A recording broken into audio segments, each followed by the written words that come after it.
কারণে ভুল করবেন, পরিস্থিতি সামাল দিতে পারবেন না।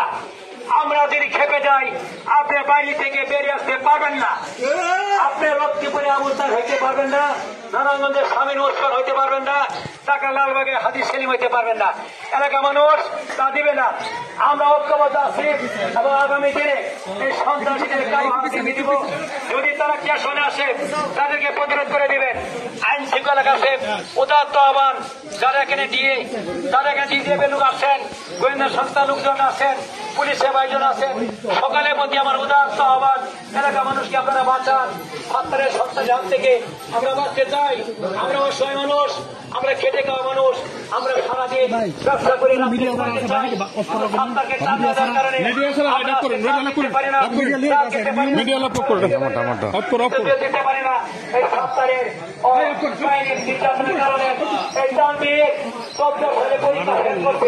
তারপরে এখন পর্যন্ত উনি ছাত্র, কোথায় করে আমরা জানি না, কেউ জানে না তিনি ছাত্র।